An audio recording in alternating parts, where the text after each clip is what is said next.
Hello, hello, hello, and welcome everyone. We're back. It is the Grow You Nest Network live stream, and this is just an exciting Sunday. Just gathering together, a few of us. I think we said this way in the beginning when we first started these live streams that because there is such a I don't know what you call it. It's like a basketball starting squad and then a couple rotators. We have lots of rotations every week. That's the beauty of it, because of different schedules and different things. But you guys get different perspectives, so that's just the bonus part of this whole thing. Today's topic, we are talking about reset your calling. Before we kind of get into that topic, I'm joined by Keeman and Derek. What's happening, y'all? What's up? What's happening? Oh man, this is gonna be good. I wanted to just to do a little softball question to you both. What's something that has surprised you this week about yourself? Yeah, what's something? Ooh, that's a good question. You wanna go? Keeman? You know what surprised me is that I really can keep a schedule and I can actually focus on doing one thing at a time and cut out all the other distractions. So that was always kind of like my struggle, I guess I want to say, is that I tend to kind of look over there and kind of be thinking about the other project while doing this one project. But I Mm, know now that I can just focus on one thing at a time and not think about anything else until that is done. Timer is set, timer go off, then that's when I take a little break and then I move on to the next thing. So that's what I find awesome about myself is that, I can do that. So no more excuses, no more distractions, no more of those type things not happening. I will be focused and I will be continue to keep this momentum going. So that's my surprising good. moment. Yours, Derek. Recognizing that I have the ability to continue to evolve and grow. Mm, I have traditionally, I'm a knowledge junkie. Like I just like reading some of everything and watching documentaries. I just absorb all this information. But I realize at some point I need to kind of regulate that yeah, and not just absorb for the sake of absorbing. And it all adds value at some point because I'm a sponge like that. But yeah, at some point, I need to sift through all of that and really drill down on what's the actionable stuff. yep. What are the things that are really going to move the needle? Like, unless I'm planning on making a run at Jeopardy, which I'm not, that's know what I'm saying. That's Yeah, not really the play now. I need to be more disciplined and focused in my information intake, especially the things I retain. ooh, And you know I what I'm love saying? that. Yeah. Because I've been a sponge my whole life, and yeah, and it really stems from when I was a kid. I couldn't stand to be in a room, especially when adults were talking or anybody really, and I didn't know what they were talking about because I wow. wasn't up, and I'm a little older, so I couldn't just ask Siri real quick. Like if you didn't know, No. you didn't know. There was nothing to access to get the information. So I became a real knowledge sponge as a kid because I wanted to be able to participate in any conversation at any given moment. The internet just was like crack for me on that. So I learned I need to dial that back. So, I like Yeah. what you Okay. said there. I think two things because I'm naturally the same way, and I had to start to reverse engineer like where the information is going to take me. So I had Mm, to be able, to I love a good knowledge and I have a lot of breadth and depth, but where is it that it's actually going to take me? And I think that's the key piece. Oh no, not there with the pen and paper. oh, Oh, that's what I'm about to do as well too. just the I have real a deal. question right after y'all. No, for the viewers, am I taking notes during the absolutely? I mean, but that's a real but that's a real an action take for that for people that are watching this is that don't always be the student, and you never know when something's gonna drop. But that's what it was for me. Okay, Ashley, how much, and also too the aspect of I need this exact information so I can build this exact thing so that it can look like this way, rather than if I'm building this in real life, this is a real situation. If I'm building out this digital playbook that I'm going to have for project professionals, project managers, then do I necessarily thinking I'm needing, all right, I need to get this intricate funnel system. I need, you start thinking that you need to do it a certain way when if I'm going to take this product development approach, oh, I can iterate. What's version 1 look like? What do I have that's in my hand? I already have the sauces. I already have all the different frameworks. I have the different things.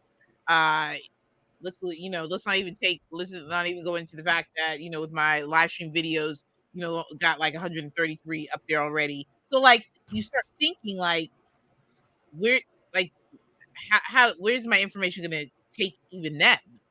All right. So the thing that I'm even learning too is two things. I think the what evolving as another type of leader. So it's like whenever you are being elevated, whether it's more responsibility, you're in a different season, the leadership looks different. So being emotionally intelligent and self-aware enough to know that your approach to how you've done things is not always going to work for X situation.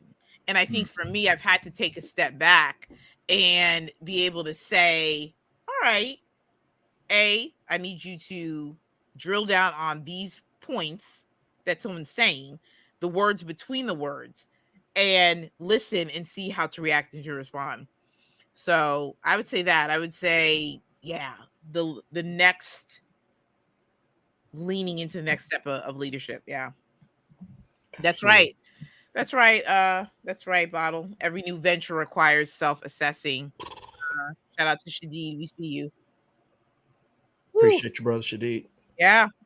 Yeah. So that was good. I'm glad that we got that warm-up question. One thing I did want to bring up, something I think that everybody needs to know, we'll just say it right off the bat, is that, we have been masterminding for a very long time, the 7 of us.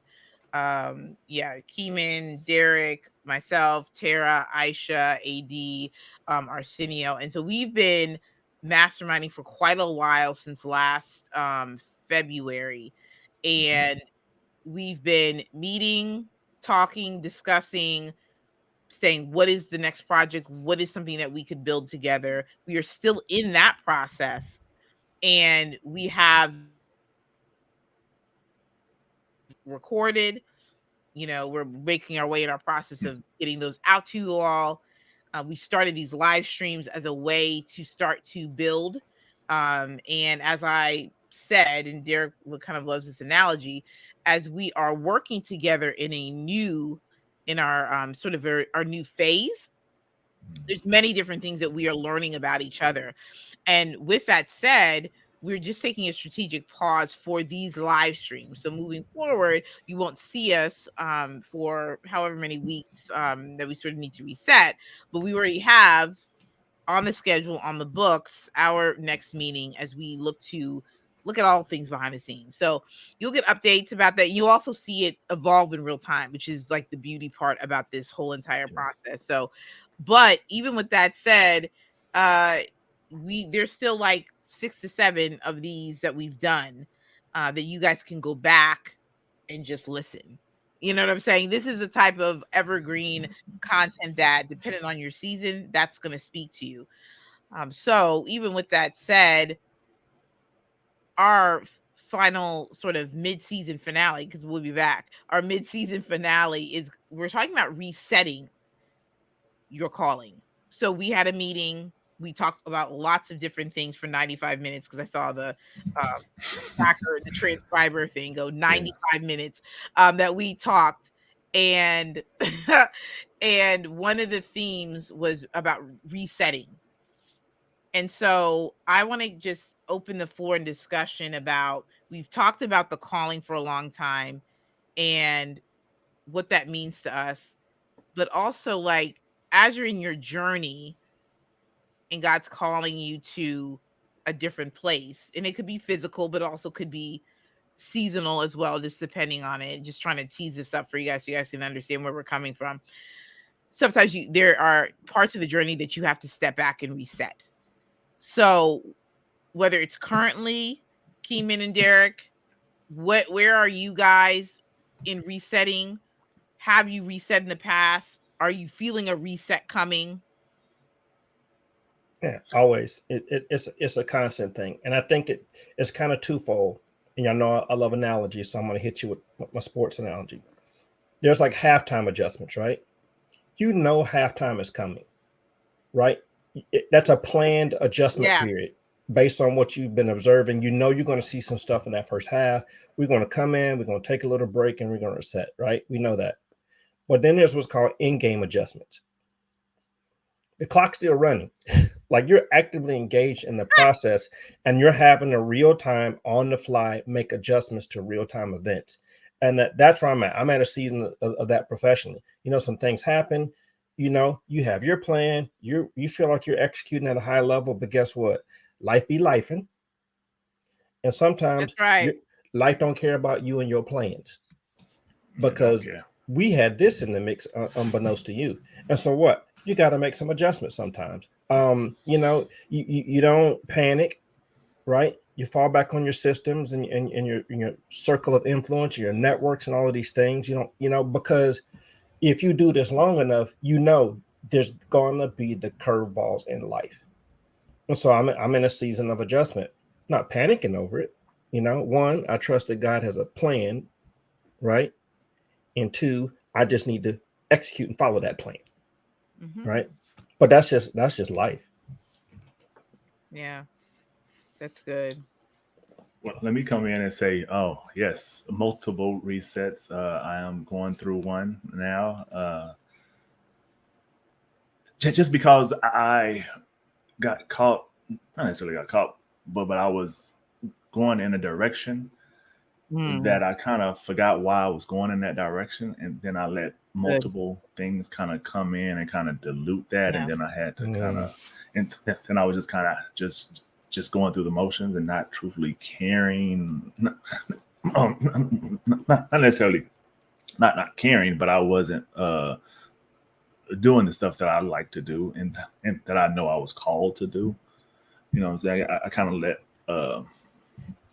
things come into play that was kind of more important, or that I thought was more important than the thing that I was kind of doing, because those were more so of those results that I could see right then and there, compared to the stuff that I knew I was called to do. It kind of takes time. You know, you got to build, you got to develop it and stuff like that. So I had to kind of step back and say, okay, this isn't the right thing that I'm supposed to be doing.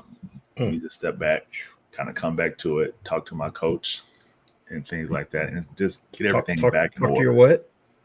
My coach. My coach, and kind of make sure I heard you that whole. The coach was there. Go over that whole thing, that whole thing as to what am I doing, why am I doing it, who am I doing this for? That's the key. Who am I doing it for, and then how can I really help them? So I kind of got lost in that whole gumbo per se, but now I found my way and I'm climbing out of it, and now I'm focused back on who I'm supposed to be focused on and why am I doing that and how can I really help them. So you have to, you have to truthfully always have some kind of reset in place, you know, or maybe it's like more so of like a checkup, you know what I'm saying? Check up to kind of make sure that you are still on track and you are still going where you're supposed to be going, you know, because you can get distracted on other things in life. Be lifing, like you say. So that's where I'm at. It's a question of, you know, what happens when you have a watered down why? Ooh. Or a wayward or a wayward why, right? Oh, wayward, yeah. So I mean, you talked about your why getting diluted because other stuff started we have talked creeping. about that. It was, and then you talked about you kind of meandered off the path when you get that wayward why. Like your why is still there, it didn't go away, but you let some other things kind of creep in. Yeah, I Right. started going in another person's lane. I started checking out, what Derek over there doing, and be like, hey, you know what? That looks very interesting. Let me try that to try to make that happen over here or whatever. And I just, just get caught up in the moment when you really got to just stay focused until your task and your job is done. It may take a minute, So but you really have to stay on course. you said something so powerful about looking to the left or the right. I think for myself, it is I can very much identify with, if you're not sure, and this is just me thinking through it, not being sure of like who you are, what you're doing, career, business, right? Those types of things, then it is so your eyes are so easily susceptible to something jumping right in front of you and catching your eye to say, oh, that's me. Like, or like, I can go and try that, and so it's not that you shouldn't be adventurous or like consider, options, right? Because I definitely advocate for like innovation and where you can take things. However, there comes a point when for myself where it was too much of this, that, so many of the ideas. So Yeah. to the point of the information, where is the information going to take you? You got to cut the information. You know what I'm saying? Because that can paralyze you. Also, looking and following somebody's formula and solution, whether it is a coach or that. And again, there's two different sides to it. There's a difference between a coach helping you to formulate something where you can move forward and therefore you are clear on your direction, versus you taking the information to model the exact same thing Bingo. to then become like what it is that what is created that's not even yours. So there's two different sides of the coin, and you got to find that out on your own, right? There's like you have to decipher that on your own. So Keeman is so right. Looking to the left, looking to the right. What happened to this aspect of, man, I just need to plan and then take my time to do it. I mean, whether it is, and again, everybody's what do you call the thing on the speed gauge, whatever you want to call it in the car. Everybody, Speedometer? yeah, Speedometer. it's going to be different. Everybody's speedometer is going to be different.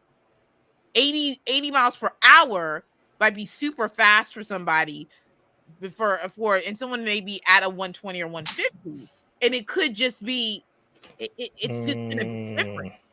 You know what I'm saying? It's just gonna be different. Man, I'll stop there. Your internal speedometer may not be calibrated the same way as your vehicles, right? Yeah. One person's 80 might feel like another person's 50.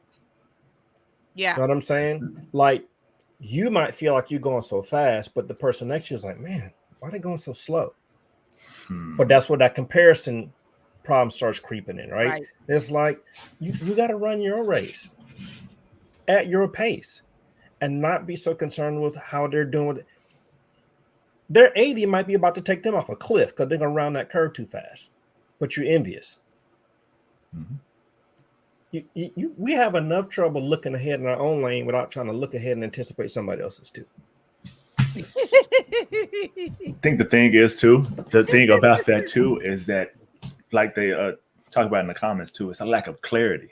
You gotta come in there and knowing what you are after, what you are trying to do, so that way when those distractions come up, you won't be distracted by them, because that's not a part of your travel plans or whatever. You going to the beach, you already know that you're taking this or whatever. So somebody that has a nice jacket on that doesn't that doesn't do anything for you or whatever. Don't even pack your golf clubs. Why are you packing the golf clubs? You said you're going to the beach. Yeah. There you go. Just staying clear and stay on point. I should be going. And you'll be good. Based on the baggage you're carrying, it's unclear of your destination.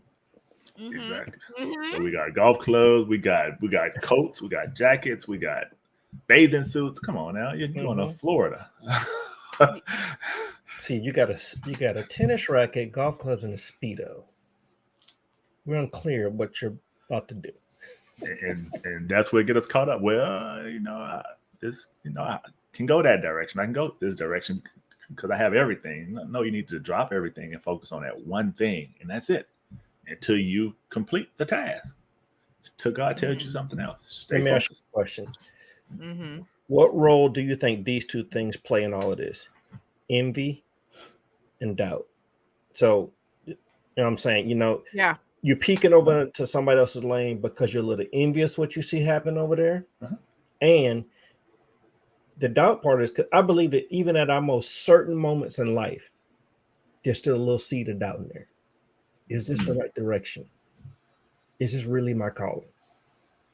So what do you think, like, envy and doubt fall on the spectrum of this issue? Well, I believe, like you said, I mean, the doubt, you're doubting yourself because maybe you never done it before. It's not happening fast enough. You're not seeing results, so forth and so on. And then you envy because this person that you feel is that you smarter than, that you can do all this, and that should be mine. It's like, that's keeping you focused on the wrong thing. You're not doing what you're supposed to do because you're doubting that your vehicle is going to make it there. But theirs appear to be going fine, and they, so let me check out. Let me see what they doing and try to get what they doing. Try their program. Yeah. When your program has been proven to work, it's just you have to work it. Oh, okay. We got to put the pin on the work it piece. That's But no, we do. We have to touch that though. We don't want to let that go. But I'm gonna, give a nod out to Aisha on the Brene Brown and really just defining the words, right? And envy, according to Brene Brown, says envy occurs when we want something that another person has. That's the envy piece. I want what they have, right? Doubt gets into doubt. Let's see. Doubt says, yes, folks. On the Nest Network, you get real-time research. Let's see. You'll absolutely get the real-time research on this. But I think even just with the envy piece, I want what they have. So that's the reason why that's dangerous, is because how do you know what they have is what you truly need? Boom. And then two, I also, and again, this is where, we talk about, social media. And I guess that's just with any technology pieces like we've had in the past before, there's the pluses and minuses to it all. So if you're back to Keeman's point, if you're looking to the side and looking to the left and right and behind you, and you're seeing something that looks this way, and then you're looking at what people may have, right? I just don't know what they had to go through to get it. And that's a saying that a lot of people say, but that's a real thing. What is it that you had to do to get X? Whatever the X thing that people are looking for. And 9 times out of 10, as much as we see the celebration of, it's not about like you can't have things. It's not even my thing, But on the flip side, there's also the tons of stories of, because I've obtained X, Y, and Z, but I'm not happy, or I don't have any joy, or I've lost, whatever the case is. Shadid said envy is saying, God, what I have is not good enough for me, and I want I want what someone else has. Absolutely. Doubt is saying, God, I don't think I'm good enough to get the job done. I don't think I qualify for this. That's so good. That's so good.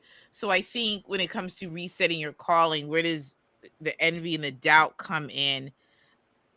I think it gets down to that clarity piece, and clarity is power.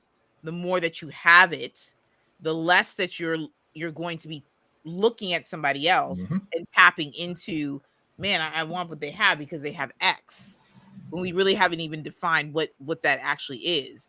And then two, we said you have to put the work in. Okay, so you gotta work. Yeah. I can doubt myself by saying, man, I haven't like done a lot of workshops, or I'm not really like a speaker, or like, you know what I'm saying? Like me applying real time, right, Shadid? We talking real time. Me applying to Afros and Audio to be a workshop speaker for their podcasting summit in their in person in October. Man, I haven't really done that. So maybe I shouldn't, because other people have years of experience, and I'm coming in with a brand new topic. Going to be talking about like content workflows and all this. But how does one get over the doubt? You have to put in the work. So why not treat every single live stream that I've been doing for the past 3 years as if it is in front of thousands of people, as if it's not the main stage? Like, you know what I'm saying? Like, why not? It does not matter if the one person comes on, if Shadid came on tomorrow night, or he has in the past, or if 400 people, you know what I'm saying? It doesn't matter. You know what I mean? So it's either that you want it because you already know the gifting that you have, or you want it because somebody else is doing it and you're trying to obtain that level. So watch this. So yeah, thank you for that. Was perfect timing. So Arsenio said the basis of your reset shouldn't be based on what someone else is doing or have done. And I want to be real clear. There's difference between a reset and a course correction. There is. Explain. When you reset, you start over. Exactly. Okay. The video game, when you hit the reset button, you're saying this is really off the rails. I'm gonna reset and start the whole thing over. Yeah. But that's different, I believe, than if I'm looking at somebody, especially if it's somebody who's running the same type of race as me. Now, they might not be running the exact same race, but they have some type of movement that's in alignment with what I'm moving. If I peek, not stare, but if I peek over in their lane and say, they got an app that they're using that might benefit me. They got a technique they're using might benefit me. They went to a class, right? A course correction, because you can look at another individual and say, hey, they have a best practice that if I adopt will make me move more efficiently. Ooh. Right? That's one thing. But it'll say, oh, look what they're doing. Reset. I'm going to stop doing what I'm doing and start doing what they're doing. We know we're not doing that part. Right? I heard somebody say this. I was on another call earlier today, and somebody said, the goal is not to be sufficient. The goal is to be efficient. Right? When you sufficient, that means you're just good enough to get the task done. But when you efficient, that means you're slicing and dicing this thing, like you're moving with purpose and intentionality. Ooh. You're like a straight sniper. Like you've learned to be efficient. Yes. One of the things you need to do to be efficient is cut out unnecessary tasks and activities. That's so good. That's so good. We got to be efficiency warriors. Merchandise coming soon. That's good though. Yeah. Oh man. Yeah. Course correction. That's it. Yeah. Man, that's good. That's really good. Reset the video game. You have to start over. Yeah. That's really good. Bottle says, I by seeking wise counsel, you can anticipate any pitfalls. Right. Yeah. What's the best mistake to learn from? Somebody else's. Somebody else's. Yeah. That's why the reading of biographies and the watching of documentaries is good. You can get those lessons and those perspectives, especially if it's in a lane that's similar to your lane, you can see parallels. Oh, okay. Right. And here's the wild thing that some people don't think to do. Identify somebody who's further ahead of you in the game and email them. Reach out to them and say, hey, can I take you to lunch? Why? Because you can sit at the feet of somebody. They may not be a quote unquote master, but maybe they're 3 or 4 steps ahead of the game than you, and you can get a couple nuggets. Like reach out to the people. Like you can do that strategically. You don't have to like reinvent the wheel on everything. That's right. Yeah, no, that makes sense too. I mean, I love that. Not only that too, but you can also just research the stuff that they do. I mean, you can buy their book, attend their meetings or whatever the case may be, and just be in that proximity, that environment that they're in, and glean the stuff that they have. You know, pick up the little breadcrumbs or whatever. Because they're there. Yeah, you know what? Also, one other thing too. Come to them with something that you do or offer and propose to do that for them. You know what I'm saying? To help them. And that shows them that you are serious about the stuff that you're doing, you know, and that will also give you that opportunity to possibly get at the table. Because so you're saying I can't just show up and be a leech? No. You gotta bring something with you. Parasite. Something that you that's gonna help them. That's the whole key. Might be in a leech. Oh no. That's what it said. Mutualism, right? Yeah. It's mutualism. Like this is going to be mutually beneficial. And so, but what does that take? It's a little bit of extra effort. I'm not just going to reach out to you and say, "Hey, can I meet and talk?" I'm gonna do some homework first. There you go. Maybe I'm gonna reach out to you, but I'm reaching out to you because I've identified a pain point that you might be blind spot to. And I was like, man, I could easily add value by doing this thing, and I know it's going to help them. Put yourself in miracle territory. Find a crack in the door. Sometimes you got to make the crack, right? Find a crack that you can get your pinky toe in, right? Because why? You've seen this person doing presentations, and every presentation they do is garbage. Mm-hmm. And you got mad PowerPoint skills. You say, hey, can I hook you with a slide deck? Mm-hmm. I just want to add some value. And truly be trying to add value, not maneuver, but like truly, like I want to add value to you. I admire what you do. You may have a little bit of blind spot, and you got to watch your messaging on that. You don't want to insult anybody, right? But I mean, but there's things you can do by adding value that can get you in rooms. Mm-hmm. The adding of value can get you in rooms that your resume won't. Mm-hmm. I think with that too is just also being intentionally, well, I guess I would just say it's being intentionally nice, but really just like, I say that, but then it's like weird to say it, but it's also the actual building of relationships is also taking interest in the person. Yeah. So I'm very big on, like, if I have done my research on somebody, or if I'm just going to ask you how you are.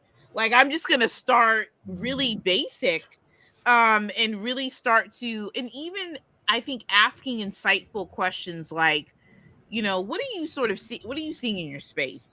I'm noticing this is, and really start to, and that's, again, that added value piece. What you're actually doing is actually helping them to even uncover something that they may not have even thought about. You know what I'm saying? And so when we talk about the adding value piece, it's there's some intangibles and there's tangibles. There's the aspect of, and I always say something I can do, if you want to grab 30 minutes and I can show you how to do X, Y, and Z, if there's a recommendation, that's, those are so important. But sometimes it's the intangibles of the value that, like, you know what?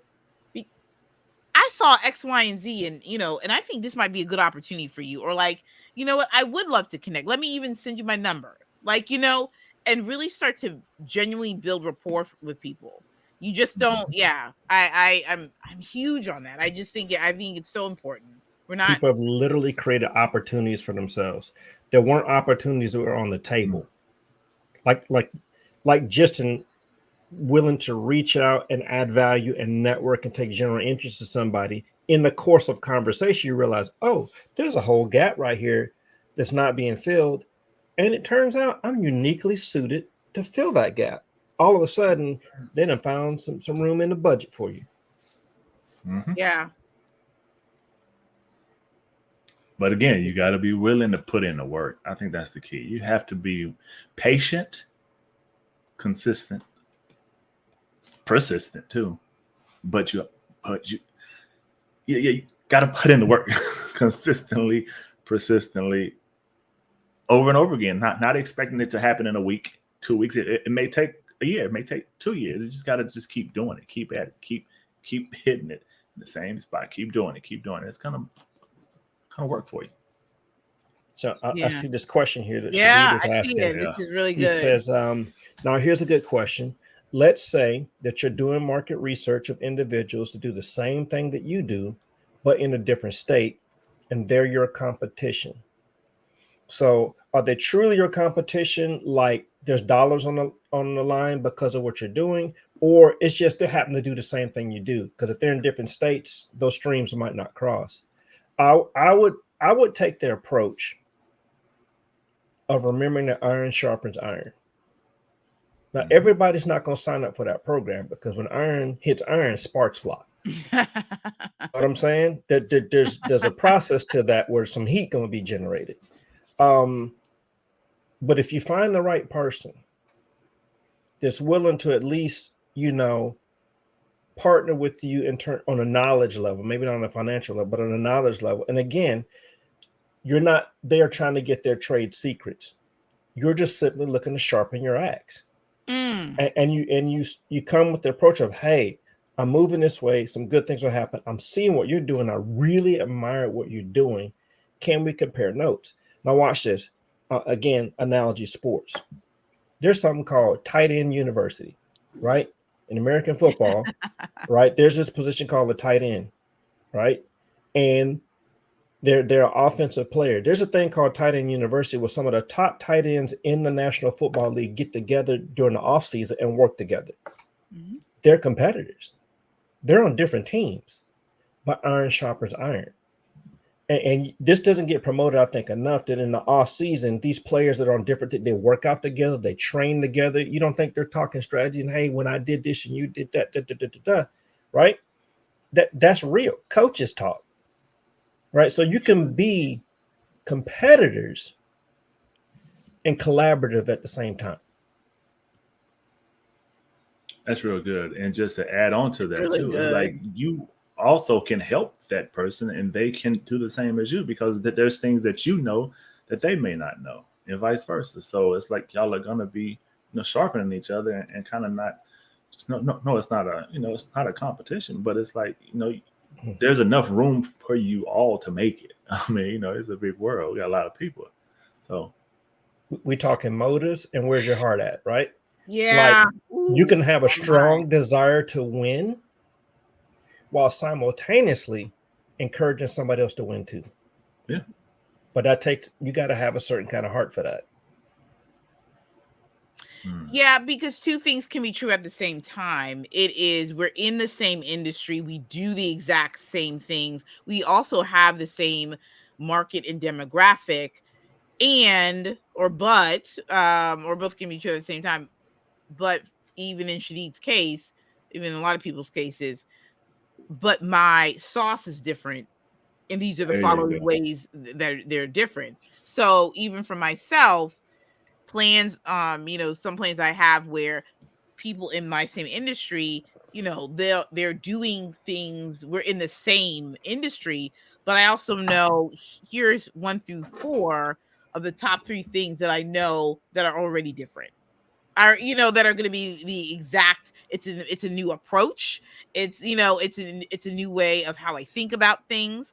It's my sauce, and I'm proud of to be able to have that as a you know what I'm saying, to be able to have that. I would say I think Shadida, I think in your case, I think it's good to see. Oh, I see what you're saying. It has to be in alignment to make it work. Yeah, I think that's exactly what it is. Yeah. I'm gonna recommend a book, Shadid. First of all, one of my favorite authors is Malcolm Gladwell. Anything Malcolm Gladwell writes is an absolute hit. I've been listening to his book, What the Dog Saw. I highly recommend that book. And actually said something about sauce, and it triggered triggered in my mind. So in the book, there's a part where they talk about a couple of I won't name drop because we ain't got no sponsors. We got a couple of although I name drop Gladwell. Anyway, couple of spaghetti makers, spaghetti sauce makers were competing and who's got the best sauce, this and that, right? So they did all this test marketing, this one particular brand. If I said the brand, you'd know it. And they were busy trying to find the best sauce. And what their test market showed them was there was no such thing as the best sauce because there were so many differences, right? Some people like spicy, some people like mild, right? But here's the catch. They tried three things. They tried a spicy, they tried a mild, and they tried a chunky. About a third of the market wanted spicy, about a third of the market wanted mild, and about a third of the market wanted chunky. Here's what they figured out. Nobody was selling a chunky spaghetti sauce. They cornered the market. He tells a similar story with Pepsi. Like they were so busy trying to find the perfect Pepsi. The question they needed to find was, what's the perfect Pepsis? A plurality of things. Because there's, and where am I going with this, Shadid? In a similar market, you can still find a unique niche. Absolutely. And when you find that unique niche, there should be enough market share in that niche where you won't step on that other person's toes. Ooh! They're doing spicy. You just going to go do chunky. They ain't even got a chunky. Right. That's so good because one of the things I was really, when I was reading this and listening to the question and everything, is my thing is like, man, even though we see this company and you know, that's that, you know, as the example you're using, I'm like, well, you know, but what I already see based on Shadid's social media, like what his secret sauce is, which is what I'm thinking it is. I don't, you know, he's the one who has it, but I'm like, being in the same industry, I'm already thinking like, man, what Shadid's secret sauce? What are his frameworks? And the fact of the matter is, even with the same techniques and strategies as the other company, I'm going to also be inquisitive to know the results and the why they chose it and what's the thought process behind that, you know? So it's always what is that choice that they made? And what is it actually doing to make them grow? And, you know, so I'm always back into like the strategy of why people are doing what they're doing. And then from there, deriving from that, Shadid, you know, what you need to do. So I think that just goes back to my thought. Yeah, go ahead. Go ahead, dear. No, I was just. Oh, did he freeze up? Without. Oh. All right, so I was going to say it just goes. I need to say it again. You can glean off somebody's process without gleaning off of their product. Yeah, that's it. That's the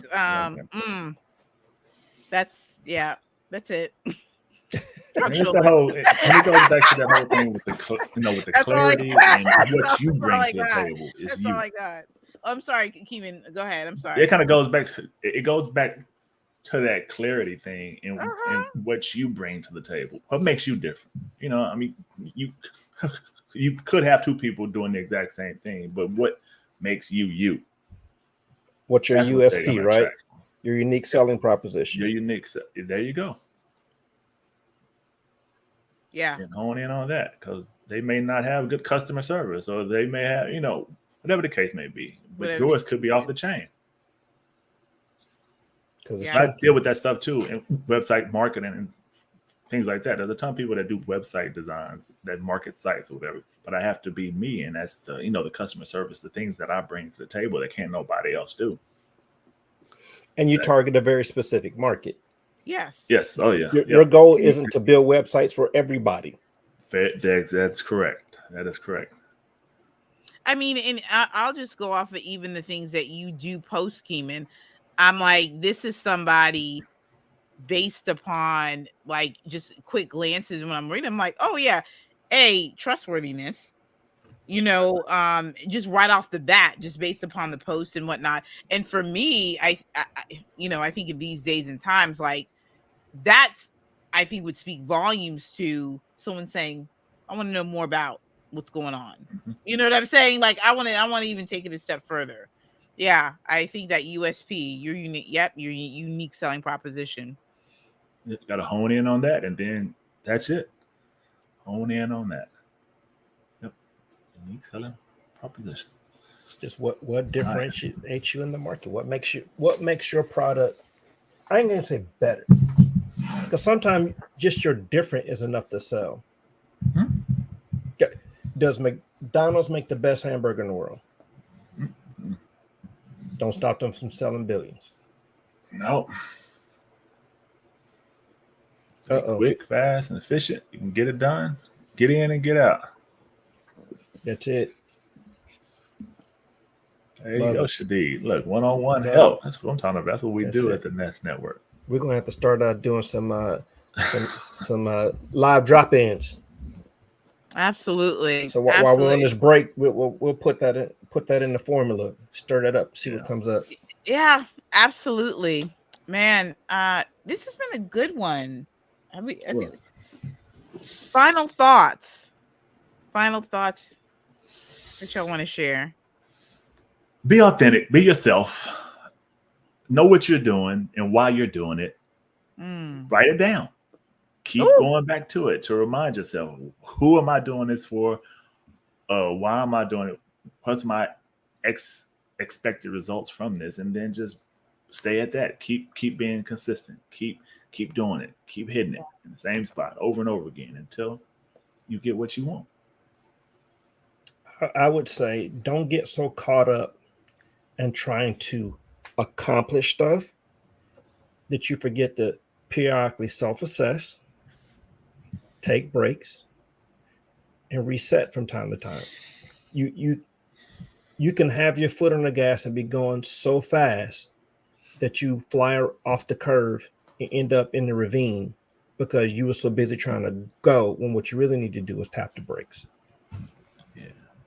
Yeah, I like that. I would say create your system, know your system, and then work it. I think that's yeah. You got to create your system, know it, and then work it. Yeah, and I think it is. That's all we're gonna say for today. Write it in pencil. Write it in pencil. Because adjustments will need to be made.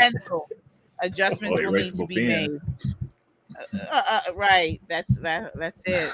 So thank y'all so much just for tuning in to Reset Your Calling. Go back to this live stream and some of the other ones. This is just really the mid-season break, but we'll be back and we will make sure stay connected to our link tree, this particular YouTube channel. Then we have our LinkedIn as well. We'll have more stuff for y'all to get connected with us, email as well. So we have some things in the pipeline, and we're excited. And shout out to Shadid for adding value. He had extreme value. Just by hopping in the chat. He was in the chat. Yeah. So this is what we do. This is the Nest Network, and our whole focus again on our key marks of nurturing, equipping, stretching, transforming, and teaching. Right? We just want to continue to hit home that there are multiple components to this thing, and you need to address them all. You can't just nurture, but you never change. Yeah. Right. And on the flip side, kind of with our reset conversation today, you can't be changing just to be changing. No. Yeah. Awesome. Excellent, y'all. We're out, and we'll see y'all soon. Peace.